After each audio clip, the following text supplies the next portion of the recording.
Hello everyone, this is Serious Trivia. Today we're continuing our Fall of the Han lore series with episode 8, titled The Zhang Brothers. So I know a bunch of you have been waiting for this episode in particular for a while now, as many of you are very curious about the Zhang brothers, who launched the largest religious-based peasantry rebellion in the history of China. But in terms of historical records, there is only a limited amount of information about the three brothers' life prior to their famed rebellion, so for most of this episode, I will be focused primarily on how they founded the Yellow Turban movement, as it took them over a decade to build enough strength to finally start thinking about overthrowing the government. So while historical records do not show what the Zhang brothers did for a living prior to the rebellion, or even their birth years, we do know that they resided in Julu Commandery in northern China. In the game Total War 3 Kingdoms, this commandery was not included, but it should have been around where Anping Commandery is in the game here. A lot of northern commanderies were removed from the game, largely because these commanderies were smaller in size, but denser in population. So I think for the sake of balancing with the southern commanderies, which were larger in size, a lot of these historical northern commanderies were removed and absorbed into larger commanderies for the game. Now for those of you who are familiar with the Romance of the Three Kingdoms novel, you know that it was mentioned in the very first chapter that Zhang was a 不第秀才, which implies he was a scholar who took the national exam to test his merit to become a government official, but failed the exam, as 不第 here means failed. And after he failed the exam to become a government official, he and his two younger brothers, Zhang Bao and Zhang Liang, practiced medicine. And one day, when in the mountains collecting herbs, he ran into an elder who handed him 3 scrolls collectively known as 太平要术, or the way to great peace. Then this elder disappeared into the winds, and the novel claims that this elder was in fact Nanhua Lao Xian, who is a deified version of a classical philosopher named Zhuangzi, who even have his own book in the game as an ancillary item under the same name shown here. Now Zhuangzi was someone who lived during the Warring State period, who took Laozi, or the old master's teaching of Taoism, and expanded on it. So it's not strange for the Romance of the Three Kingdoms to feature him here, as he is sort of along the line of the Taoist thinking. But clearly, all this was fictional. First off, the national merit exam for government officials did not start until the Sui dynasty, which was more than 1,000 years later.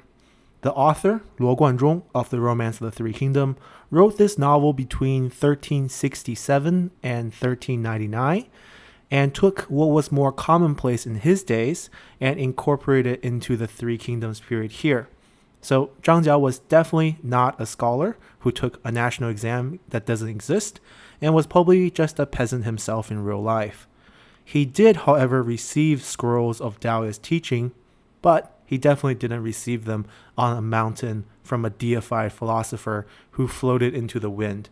From historical records, the scrolls that Zhang Jiao received was called 太平经, or the Book of the Great Peace, and it was written by Yu Ji, who was a Taoist philosopher who lived around the same time period in Donghai.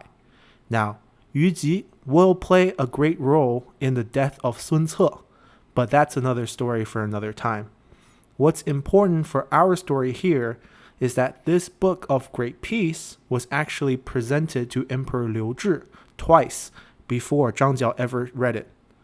Now, Emperor Liu Zhi, who we mentioned starting in episode 1, ruled before Emperor Liu Hong, who is the emperor at the start of the game. And he was the first emperor in the entire Eastern Han dynasty to favor Taoism and pray to their gods at court, largely because he wanted to pray to Taoist deities in order to conceive a son, which he sorely missed.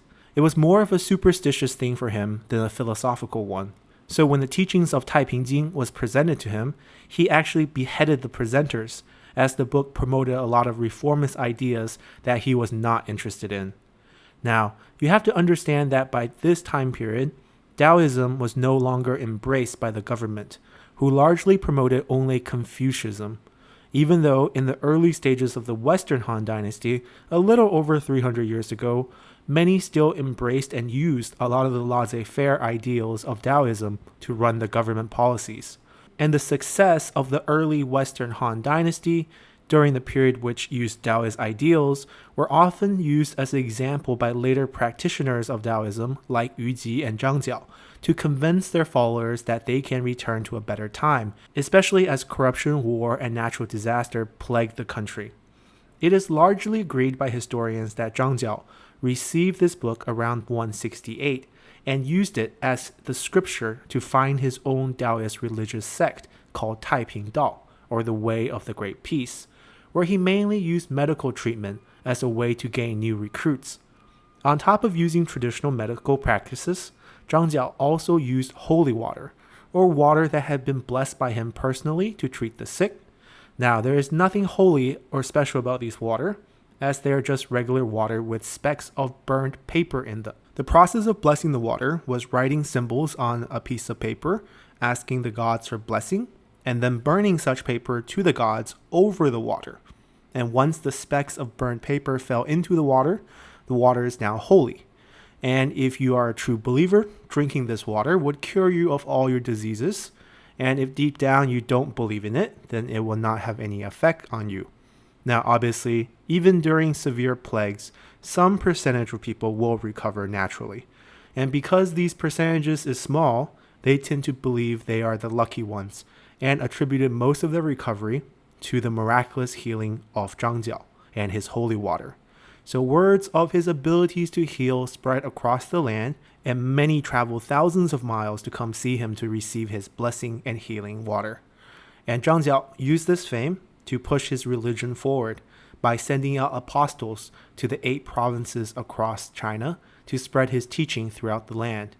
And by 178, 10 years after the founding of Taiping Dao, he had over 100,000 followers scattered across China, and the idea of overthrowing the government was starting to form in his head. Now, in Zhang Jiao's mind, the idea was never to trigger a widespread rebellion, as he knew that his supporters were largely lower-class peasants who were displaced from their homeland due to natural disasters, high taxations, or those who had escaped to avoid conscription to fight against the nomads in the northwest. So he knew they had no chance against the more organized Han army, even if they had the element of surprise. So the key to their plan was to have a pinpoint strike at the capital so they can control the emperor and declare that the azure sky is already dead and that yellow sky will rise. Then they'll rely on their widespread support across the provinces to control the government. So to reach this end, they spent years preparing. In the south, far away from the watchful eyes of the imperial court, Zhang Jiao sent Ma Yuanyi to train troops as followers throughout China were organized and divided into 36 feng, or 36 divisions, for better control and training, with each feng numbering between 6,000 men to over 10,000. In the capital of Luoyang, Zhang Jiao also sent out Tangzhou to bribe government officials, who often had superstitious family members who had already joined the Taiping Dao movement, thinking that praying to Zhang Jiao would cure sickness and grant them good luck and a long life. And this bribery process was very successful, as the court was already used to the corruption, and many officials were swayed to their side in secrecy, including some key eunuchs, who played a large role in hiding the rapid growth of this religious movement from the emperor, as there were officials who tried to warn the emperor, but those reports were often removed by eunuchs before they could reach the emperor himself. And even those news that reached the emperor, the eunuchs were able to twist the teachings and tell the emperor that having such an organization is good for the land, as they can help the government to take care of the sick and soothe those displaced from their homeland.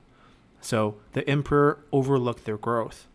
And to bolster their claim to the mandate of heaven in the minds of the masses for the eventual rebellion, Zhang Jiao also used propaganda techniques like turning their scriptures into songs and spreading catchy slogans like 苍天已死,黄天当立,岁在甲子,天下大吉, which is the azure sky is already dead, the yellow sky will soon rise.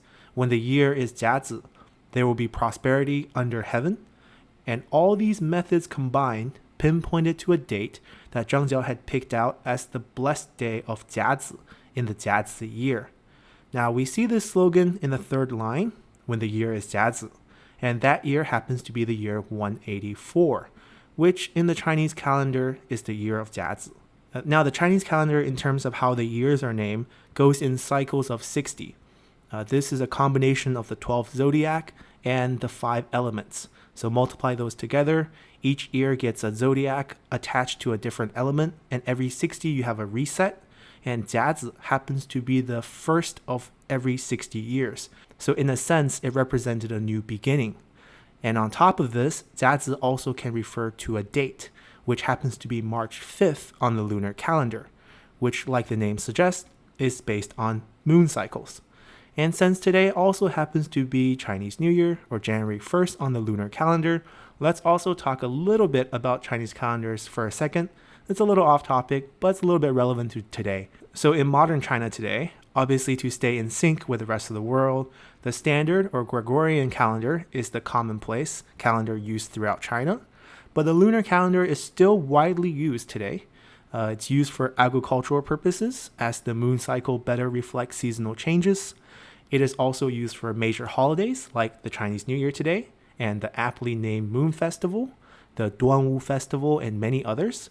And many of these festivals are actually in-game events. You often see a Duanwu Festival events that boost public order bonuses. And for some people like my mother, they actually still celebrate their birthday based on their lunar calendars instead of the regular Gregorian calendar. And it is one of my biggest headaches every year, as I have to try to remember what day her birthday falls on, since it changes every year on the standard calendar, much like how the Chinese New Year is always on a different date every year. So, back to our story at hand. Zhang Jiao and his Taiping Dao sect of Taoism made all these plans to overthrow the government years in advance of their rebellion 184. And while everything seems to be going well, even including a series of severe natural disasters that occurred in 183 that included earthquakes, droughts, and famine, which helped consolidate their preaching to the masses that the Zhou sky is coming to an end, and brought them a lot of hope for a successful rebellion in the following year. However, no amount of planning could prepare them for what will happen in February of 184, just weeks before their planned attack on the capital. And to find out what ruined their plan, come back tomorrow as we'll continue our lore series. Bye!